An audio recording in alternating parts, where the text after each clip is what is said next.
it's hard to complain about excellent RPGs being localized and released on different platforms. After the Switch recently received Trails of Cold Steel 3 and 4, the next Nihon Falcom title in the Legend of Heroes franchise to come to Nintendo's hybrid device is Trails from Zero. What's unfortunate is that because we aren't getting these games in their Japanese release order, it's becoming more difficult to ignore that first completing the Trails in the Sky trilogy, which originally came out earlier, would make the first Crossbell experience much richer and more fleshed out. Nonetheless, the combat, writing, and sheer amount of content still put Trails from Zero comfortably in the top half of the JRPG genre. Trails from Zero follows protagonist Lloyd Bannings and the Special Support Section, or SSS, a branch of the Crossbell Police, as they unravel the mysteries of rival gangs, illicit activities, and ultimately a nefarious plot that seeks to collapse the entire region. Joining Lloyd are Randy, Tio, and Ellie, each with their own interesting backgrounds, and over the course of the game's 40+ hours, the group end up becoming inseparable. Randy's raunchy, Casanova-esque personality is a particular standout of the cast. On a few occasions, you do have other characters join your squad for support, but generally it's the same foursome for most of the adventure. Having completed the 4 Trails of Cold Steel games before this one, I did find the lack of more playable party members a bit of a downer, even if the SSS team-up works well in terms of the plot and each member's own characterization. Most of the game takes place in Crossbell City, with Lloyd and co. accepting job requests in each chapter ahead of completing a primary objective to advance the story. There are dozens of side quests to work through, which reward in terms of story beats, quirky moments, and Mira, the local currency. Completed requests also provide detective points, and these contribute to your overall detective rank. As you level up your rank, you are awarded with a variety of items, like accessories to equip, or gems called quartz, to slot onto each character to provide stat buffs and unlock different arts or spells for use in combat.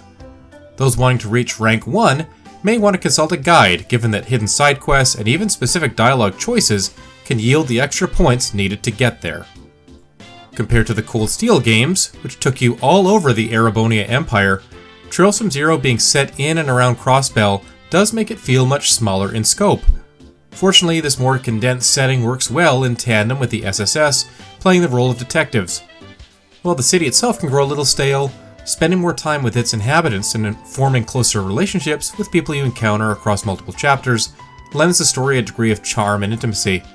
At times, you're almost just waiting for characters like plucky journalist Grace or bracer extraordinaire Arios to show up.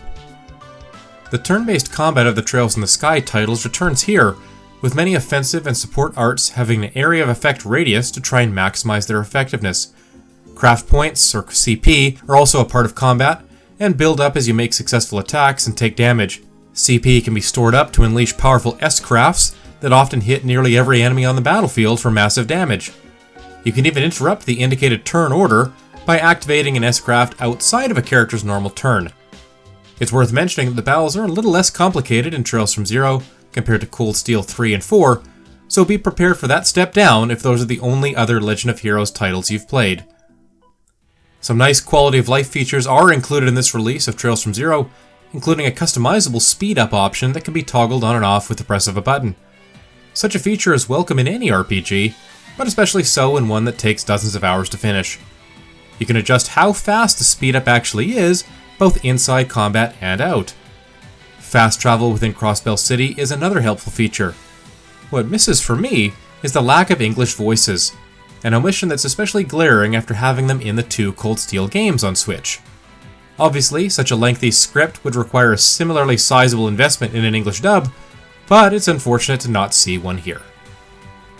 In addition to cooking and fishing, in-game achievements provide another incentive for being thorough and trying to collect and do everything Trails from Zero offers.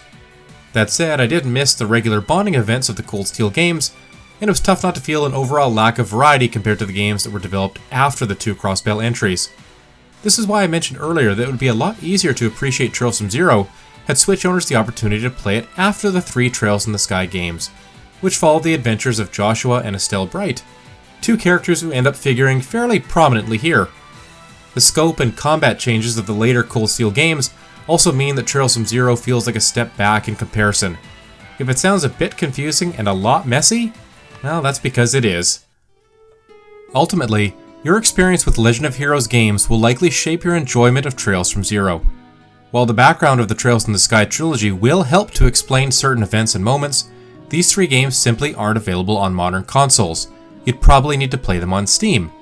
If you played Cool Steel 3 and 4, which came to Switch in 2020 and 2021 respectively, you may find that the more insulated first Crossbell game plays it a little too safe.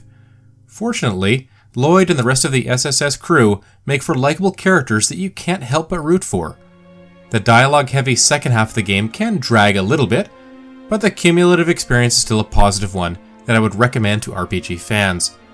With Trails to Azure coming in 2023, the stable of Falcom titles on Switch continues to grow, and there's zero reason to be unhappy about that.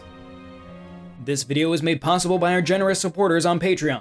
Check out patreon.com/NWR for all the details.